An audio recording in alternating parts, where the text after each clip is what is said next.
ஒரு multi XL drug வாங்குனீங்கன்னா எவ்வளோ சேவ் பண்ணலான்னு பார்க்கலாம். செகண்ட் வந்து ஒரு ட்ரக்ல இருக்கிற பெரிய செலவே டயர் தான்.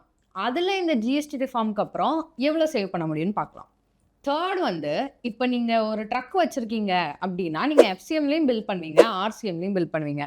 சில பேர் ட்ரக்கே இல்லாம இருப்பாங்க, சில பேர் எஃப்சிஎம்ல மட்டும் பில் பண்ணுவாங்க. இப்போ இதுல என்னமா பிரச்சனை அப்படின்னு கேட்டிங்கன்னா, இப்போ இதுல ஒரு முக்கியமான சேஞ்ச் வரப்போகுது. இப்போ நீங்க எஃப்சிஎம்ல பில் பண்ணிட்டு இருந்தீங்கன்னா நீங்க அதிகமா கட்டுற மாதிரி வரப்போகுது. அப்படின்னா கிளியரா தெரிஞ்சுக்கிட இந்த வீடியோ ஃபுல்லா பாருங்க. எங்க சேனல்ல ஃபர்ஸ்ட் வீடியோவா நாங்க மல்டி எக்ஸலோட ஃபுல் டீடைல் எக்ஸ்பிளைன் பண்ணியிருப்போம். சேசஸ், இன்சூரன்ஸ், பாடி அது எல்லாமே சேர்த்து எவ்வளோ ரூபாய்க்கு வரும்னு சொல்லிட்டு அதில் 37,500 வரைக்கும் கோட் பண்ணியிருந்தோம். பட் இப்போ ட்ரக்கோட ரேட் வந்து 28%லேருந்து 18% ஜிஎஸ்டிக்கு மாறினதுனால நீங்கள் 10% வரைக்கும் ட்ரக் ப்ரைஸில் சேவ் பண்ணுவீங்க. இது என்ன புது கதையாக இருக்குது அப்படின்னு நீங்கள் நினச்சிங்கன்னா, இது நான் சொல்லலை, டாட்டாவே ஒஃபிஷியலாக போஸ்ட் பண்ணியிருக்காங்க. நீங்கள் இப்போ ட்ரக்ஸ் வாங்கும்போது 2,80,000லேருந்து 4,65,000 வரைக்கும் சேவ் பண்ணலாம். ரீசன் என்னன்னா, ஸ்லாப் ரேட் வந்து குறைஞ்சிருச்சு.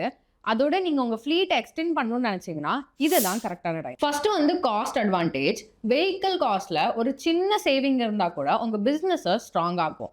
இது ஒரு ட்ரக்குக்கு மட்டும் சேவ் பண்ண மாட்டீங்க, உங்க ஃப்ளீட் எக்ஸ்டெண்ட் பண்ணும்போது இது ஒரு பெரிய சேவிங்கா உங்களுக்கு தெரியும். செகண்ட் வந்து நீங்க ஃப்ளீட் ஆட் பண்றதும் ஈஸி, உங்களுக்கு டிரான்ஸ்போர்ட் காஸ்ட்டும் குறையும். தேர்ட் ரொம்ப முக்கியமான விஷயம், நம்ம எல்லா மார்க்கெட்லயும் பாக்குறது ரீசேல் வேல்யூ. நீங்க லோ காஸ்ட்ல கூட பர்ச்சேஸ் பண்ணீங்கன்னா ரீசேல் வேல்யூல ஹையர் டிமாண்ட் கிரியேட் பண்ணும். இப்போ டயர் பத்தி பார்க்கலாம். டயருங்கிறது ஒரு ரொம்ப இம்பார்ட்டன்டான செக்மெண்ட். எல்லா ட்ரக் ஓனர்ஸும் ட்ரக்கை ஓன் பண்ணியிருக்கிறவங்களுக்கும் இப்போ அந்த ஸ்லாபை 28% ஜிஎஸ்டிலேருந்து 18%க்கு கொண்டு வந்திருக்காங்க. அப்படின்னா நீங்கள் 10% வரைக்கும் சேவ் பண்ணலாம். எக்ஸாம்பிளுக்கு இப்போ ஹை குவாலிட்டி டயர்ஸே உங்களுக்கு வந்து 28, 25, 30,000 வரைக்கும் வரும். ஸோ அதில் நீங்கள் ஈச் டயர்லேயே 10% சேவ் பண்ணிங்கன்னா 35,000க்கு வாங்குறீங்கன்னா நீங்கள் 3,500 வரைக்கும் கம்மியாக வாங்கிக்கலாம். நான் லிங்க்டின்ல ஒரு போஸ்ட் பார்த்தேன். இதில் என்ன சொல்கிறாங்கன்னா, ஒரு 100 ட்ரக்ஸ் நான் வச்சுருக்கேன், இப்போ நான் ஒரு ட்ரேடர் கிட்ட வந்து பிஸ்னஸ் பண்ணுறேன் அப்படின்னா நான் எப்படி பாதிக்கப்படுறேன் இந்த ஜிஎஸ்டி ஸ்லாப்னாலன்னு சொல்லியிருக்காங்க. ஆர்சிஎம், எஃப்சிஎம் என்னன்னு உங்களுக்கு தெரியும். அப்படி தெரியலனா நான் டீட்டெயிலாக ஒரு வீடியோ போட்டிருக்கேன், ஸோ அதை போய் செக் பண்ணுங்க. ஆர்சிஎம்னா ரிவர்ஸ் சார்ஜ் மெக்கானிசம், எஃப்சிஎம்னா ஃபார்வர்ட் சார்ஜ் மெக்கானிசம். முன்னாடி 12% இருந்துச்சு, ஸோ ஐடிசி நம்ம வாங்கலாம். ஆர்சிஎம் 5% இருந்துச்சு. இப்போ நான் உங்களுக்கு கொடுக்கும் போதே நீங்க அந்த 5% கிரெடிட் எடுத்துப்பீங்க, ஃபுல்லா கிளைம் பண்ண முடியாது. இதுதான் பேட்டர்ன். ஆனா இந்த ஜிஎஸ்டி சேஞ்சஸ்க்கு அப்புறம் கஸ்டமர்லாம் ஆர்சிஎம்ல பில் பண்ணுங்க, எஃப்சிஎம்ல பண்ணாதீங்கன்னு சொல்றாங்க. இப்போ கஸ்டமர் சொல்றதுதான் நம்ம கேட்டு ஆகணுங்கிறதுக்காக பாதிப்பு நம்மளுக்கு தான் ஆகுது. நிறைய ட்ரக் ஓனர்ஸ் ட்ரக் வாங்கும் போதே 28% ஜிஎஸ்டி பே பண்ணிட்டு கஸ்டமருக்கு பில் பண்ணும்போது 12% ஐடிசி வாங்கிப்பாங்க. எக்ஸாம்பிள் சொல்றேன், ஒரு லோடோட வேல்யூ 1 லேக்னு வச்சுக்கோங்க. 12% ஜிஎஸ்டி ஆட் பண்ணும்போது 1,12,000 ஆகும்.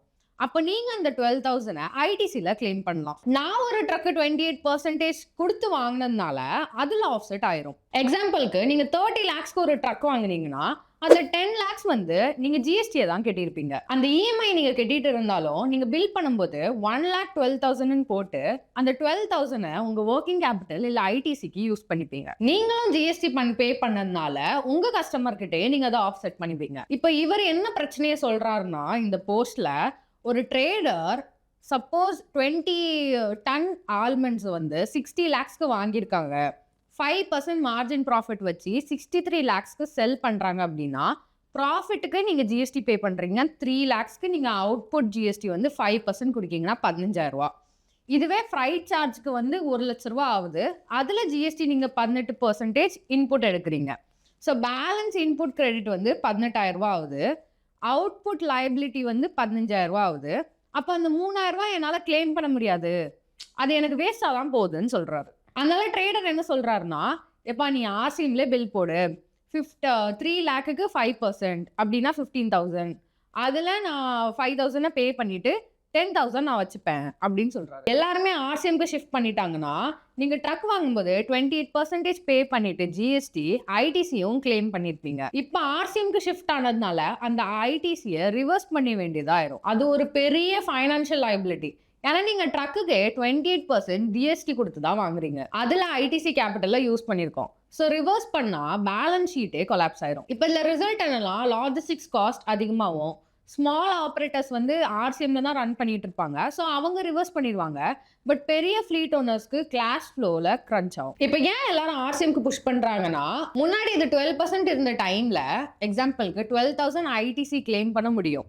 கஸ்டமர் 15,000 பில் பண்ணிடுவான். அவங்ககிட்டே 3,000 எக்ஸ்ட்ரா போயிடும். அப்படியே இது ஹையர் வேல்யூ ஐட்டம்ஸ்க்கு பெருசாகுது. ஸோ எல்லாரும் ஆர்சிஎம்கே புஷ் பண்றாங்க. இப்போ ட்ரக் நீங்க 28%க்கு வாங்கி வச்சிருந்தீங்கன்னா உங்களுக்கு இது இஷ்யூ ஆகுது. ஏன்னா எஃப்சிஎம்க்கு பெரிய ஃபிளீட் ஓனர்ஸ் தான் கேப்பபிளா இருக்கீங்க. சின்ன ட்ரக் ஓனர்ஸ்க்கு இதுல நிறைய பெனிஃபிட் ஆகும். அவங்க எஃப்சிஎம்மும் பண்ணிக்கலாம், ஆர்சிஎம்மும் பண்ணிக்கலாம். ஏன்னா எஃப்சிஎம் மட்டும் பண்றதுக்கு அவங்க கேப்பபிளா இல்லாதனால அவங்க புரோக்கர்ஸ் கிட்ட கூட ஓட்டிட்டு இருப்பாங்க. ஸோ டயர் ரேட் குறையுது, ட்ரக் ரேட் குறையிறது, இது எல்லாமே நல்ல விஷயம் தான். ஆனா பெரிய ஃபிளீட் ஓனர்ஸ்க்கு தான் இது ஒரு பிரச்சனை. பெரிய ஃபிளீட் ஓனர்ஸ் எஃப்சிஎம்ல தான் பண்ணியிருப்பாங்க. ஸோ டாக்ஸ் குறைய அவங்க கிரெடிட் நிறைய வச்சிருப்பாங்க. அது குறையிறதுக்கு ரொம்ப டைம் ஆகும், ட்ரக்கோட லைஃபும் போயிடும். இப்போ ட்ரேடர்ஸ் கூட நீங்க ஒர்க் பண்ணிட்டு இருந்தீங்கன்னா இப்போ 12%ல இருந்த ஜிஎஸ்டி 5%க்கு குறையும். எக்ஸாம்பிளுக்கு ஆல்மண்டோட டாக்ஸ் குறையிறதுனால அவன் ட்ரேடரோட ஃபைனல் அமௌண்ட்டும் குறையுது. ஸோ நம்மளால அதை ஆஃப்செட் பண்ண முடியறது இல்லை. இப்போ நான் ஒரு ட்ரக்கு 18% இருந்தாலும் ட்ரேடர் கிட்ட 5% இருக்கிறதுனால அந்த மிஸ்மேட்ச் ஆகுது. நம்மளோட ஃபைனல் வேண்டுகோள் என்னன்னா, நீங்க ட்ரக்ல இன்வெஸ்ட் பண்ணும்போதே ஜிஎஸ்டி ஸ்ட்ரக்சரையும் எக்ஸ்பெக்ட் பண்ணுவீங்க. சடன் சேஞ்ச்னால கஸ்டமரும் ஆர்சிஎம் டிமாண்ட் பண்றாங்க, ஒர்க்கிங் கேபிட்டலும் பிளாக் ஆகுது. இதனால டிரான்ஸ்போர்ட் காஸ்ட்டும் இன்க்ரீஸ் ஆகுது. இப்போ கவர்மெண்ட் கிட்ட ரிக்வெஸ்ட் என்னன்னா, ஃப்ரைட் ஜிஎஸ்டி வித் 5% ஐடிசியை திருப்பி கொடுங்க. அப்படி இல்லைன்னா கிளியர் டிரான்சாக்ஷன் மெக்கானிசம் கொடுங்க ஆர்சிஎம்க்கு, ஐடிசியை டிஸ்ட்ராய் பண்ணாம. இல்லைன்னா லாஜிஸ்டிக்ல வந்து ஹையர் காஸ்ட், ஃபைனான்சியல் இன்ஸ்டேபிலிட்டி எல்லாமே வரதான் போகுது. ஏன்னா கஸ்டமர் ஆர்சிஎம்க்கு டிமாண்ட் பண்ணும்போது நம்மளுக்கு தான் நஷ்டமாகும். அதுலயும் நம்ம எதுவும் பண்ண முடியாது. ஏன்னா நம்ம கஸ்டமர் சொல்ற மாதிரி தான் கேட்டு போகணும். இப்போ நீங்க என்ன நினைக்கிறீங்க இந்த கொலாப்ஸ் பத்தி? உங்க பிசினஸ்க்கு நீங்க எப்படி ரன் பண்ணிக்கிட்டு இருக்கீங்கிறத கமெண்ட்ஸ்ல சொல்லுங்க. தேங்க்யூ ஃபார் வாட்சிங்.